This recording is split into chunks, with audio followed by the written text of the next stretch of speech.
Hello दोस्तों, विजय academy में आपका स्वागत है। आज मैं लेकर आया हूँ जनरल मैनेजमेंट सब्जेक्ट, जो कि आपके पटवारी में नया सब्जेक्ट जुड़ा है। तो इस सब्जेक्ट को लेकर सबको एक कहीं ना कहीं थोड़ी ऊहापोह में है, सब थोड़ी सी परेशानी में कि कैसे इस सब्जेक्ट को तैयार करें। हम क्या सब्जेक्ट में हमें पढ़ना है, क्या हमें सब्जेक्ट में नहीं पढ़ना है, क्या क्या हमें कवर करना होगा।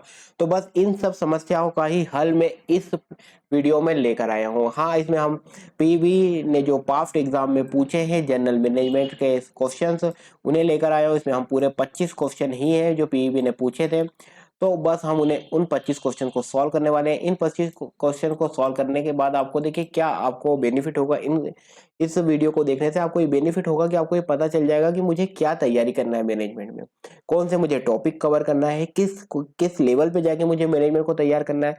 कहीं ऐसा तो नहीं आप डायरेक्ट जो मार्केट में बुक्स अवेलेबल है वो लाएं और आप पढ़ लें और आपको लगेगा यार मेरा मैनेजमेंट हो गया। लेकिन जब आप एग्जाम देने जाए और वहां पर आप देखें कि यार क्वेश्चन का पैटर्न है, डिफरेंट है, या उस लेवल पे मैं नहीं पढ़ कर आया हूं, तो आप वहां पर कुछ भी नहीं कर पाएंगे। इसीलिए आप इस वीडियो को अंत तक देखें ताकि आपको पूरा का पूरा डायमेंशन क्लियर हो जाए, पूरा आपका एक माइंड मैप क्लियर हो जाए कि मुझे हाँ मैनेजमेंट की इस तरह से तैयारी करनी है। तो देखिए हमारे पीबी की एग्जाम में पूछे गए थे, तो ये आज उस पर वीडियो 1 है। इसी पर फिर मैं एक और वीडियो और लाऊंगा जिसमें फिर हम अगेन 25 क्वेश्चन सॉल्व करेंगे। तो बात करते हैं क्वेश्चन नंबर 1 पर। सामाजिक सांस्कृतिक वातावरण फर्म का गठन करते हैं। तो किस फर्म का गठन करते हैं? तो देखिए जो मैक्रो एनवायरनमेंट होता है वो गठन करता है सामाजिक सांस्कृतिक वातावरण का।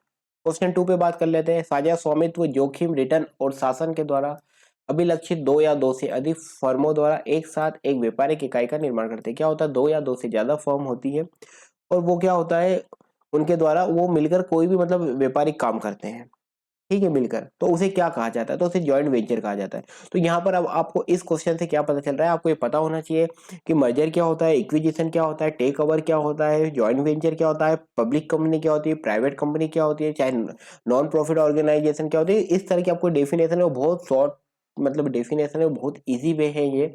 इन पे हम डिटेल वीडियो लेकर आएंगे और वो जो कि पूरी पूरी फ्री ऑफ कॉस्ट होंगे और आपकी सारी क्लियरिटी के साथ आपको क्लियर हो जाएगा। बात करते हैं क्वेश्चन नंबर 3 पे। निम्नलिखित में से कौन प्रबंधन की संकीर्ण अवधि और सोपानिक स्तरों की उच्च संख्या द्वारा वर्णित अभिलक्षित किया जाता है? तो देखिए जो टॉल स्ट्रक्चर होता है वो इस तरह से बना हुआ होता है। बात करते हैं क्वेश्चन नंबर 4 में।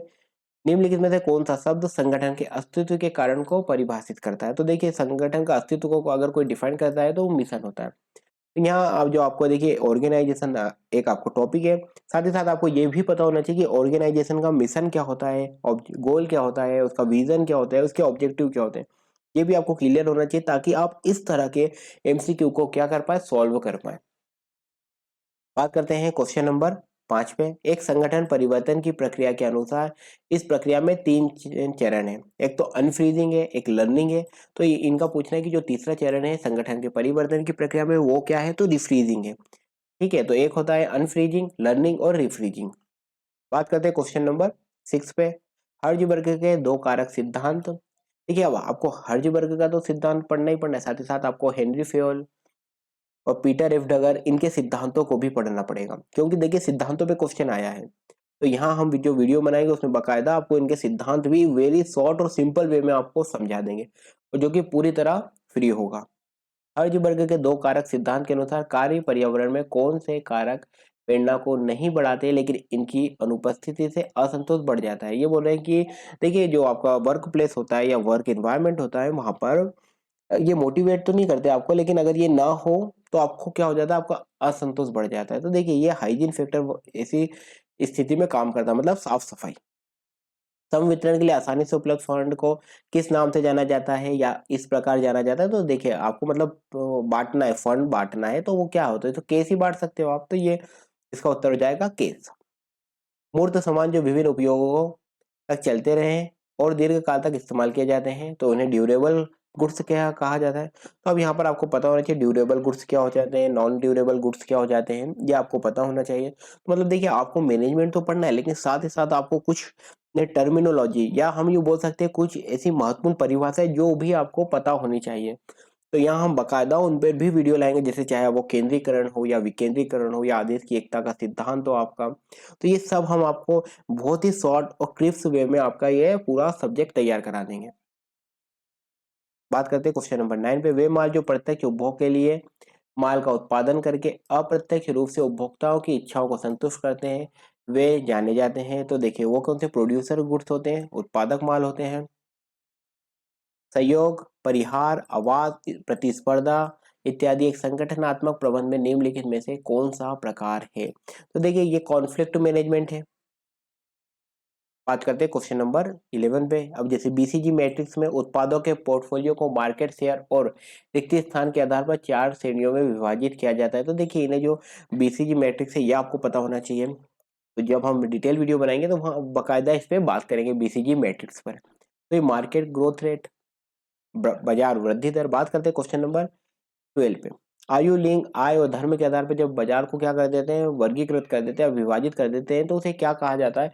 तो उसे जनसांख्यिकी विभाजीकरण कहा जाता है। मतलब जनसंख्या के अनुसार बांट दिया ना, एक मार्केट को विभाजित कर देना। जैसे कि आय वर्ग के हिसाब से बांट देना है, या लिंग के हिसाब से बांट देना है, या आयु के हिसाब से बांट देना। जैसे कि अगर आप देख रहे होंगे यूट्यूब पे कई बार जो बच्चे ज्यादा ही बच्चों वाले वीडियो देखते हैं, तो उनको उस तरह के बेबी प्रोडक्ट्स के एड आ जाते हैं। तो ये सभी के सभी क्या है, ये डेमोग्राफिक से सेगमेंटेशन होता है कि मतलब उस हिसाब से जो मतलब जिस तरह की आयु वर्ग के लोग हैं उस तरह के एड का प्रमोशन करना, ताकि बाइंग बढ़ जाए।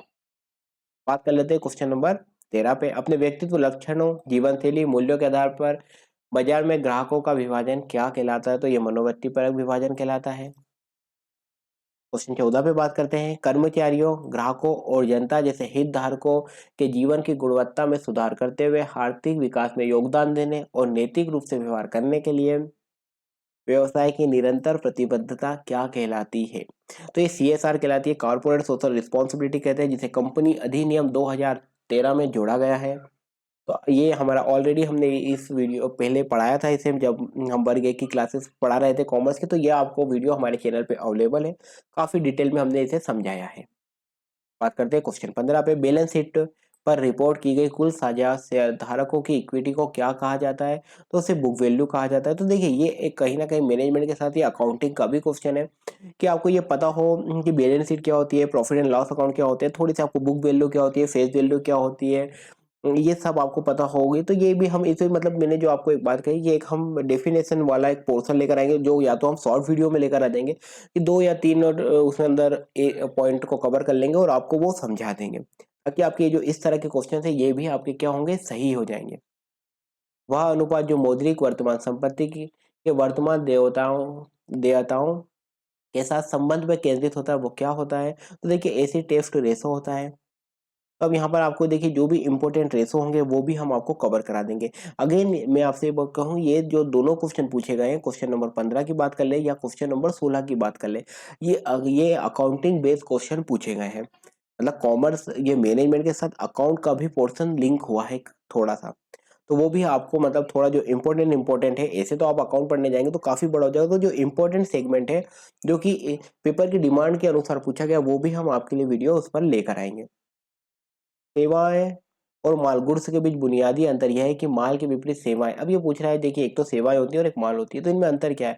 तो देखिए ये किसके बारे में पूछ रहा है? सेवाओं के बारे में पूछ रहा है। तो जो सेवाएँ होती हैं ये क्या होती हैं? इनटेंजिबल होती हैं। इनटेंजिबल का मतलब होता है दिखाई नहीं देती, इन्हें आप छू नहीं सकते, ठीक है? ये होती है सेवाएँ। लेकिन माल क्या होता है? ये टेंजिबल होता है, आपको दिखता है, आप इसको छू सकते हैं। तो ये पूछ रहा है, इसलिए सेवा का पूछा तो इनटेंजिबल हो गया, अगर माल का पूछता तो क्या हो जाता? टेंजिबल हो जाता। बात करते हैं क्वेश्चन 18 पे। वे बिल जिनका भुगतान ग्राहक कभी संगठन को नहीं करता, सामान्यतः निम्न रूप से जाने जाते हैं। तो ये बेड डेब्ट्स होते हैं। अगेन ये अकाउंट का क्वेश्चन है।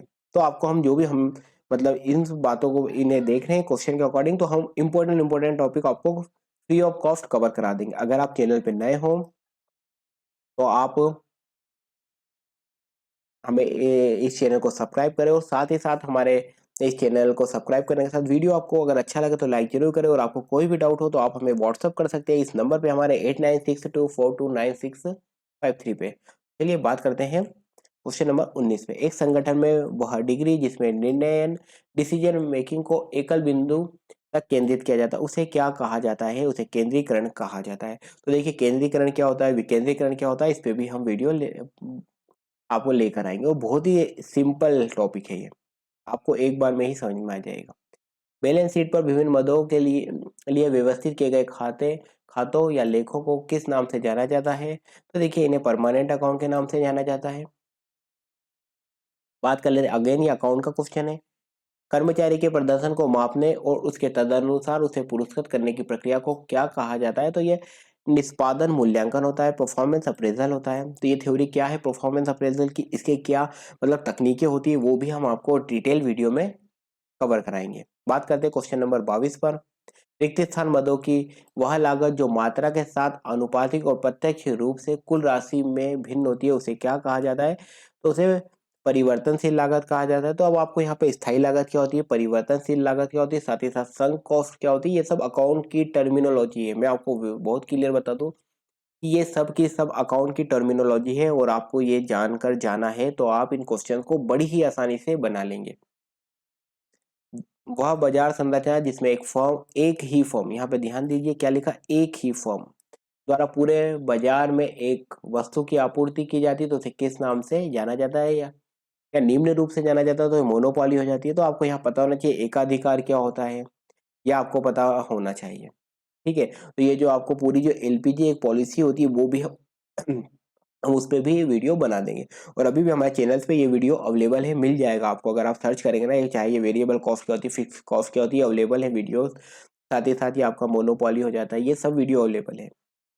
निरंतर सुधार के साथ कंपनी की हर गतिविधि में गुणवत्ता सुनिश्चित करने के लिए एक संगठन का व्यापक प्रयास क्या कहलाता है? तो देखिए संपूर्ण गुणवत्ता प्रबंधन, टोटल क्वालिटी मैनेजमेंट। ये बोल रहे हैं कि एक कंपनी है, उसको मतलब हमको पूरी पूरी उसकी क्वालिटी को इम्प्रूव करना है, उसकी गुणवत्ता को सुनिश्चित करना है, या कंटिन्यूस उसमें क्या करना है, हमको इम्प्रूवमेंट लाते जाना है। तो उसके लिए क्या किया जाएगा? तो बहुत सिंपल क्वेश्चन है, टोटल क्वालिटी मैनेजमेंट यूज किया जाता है।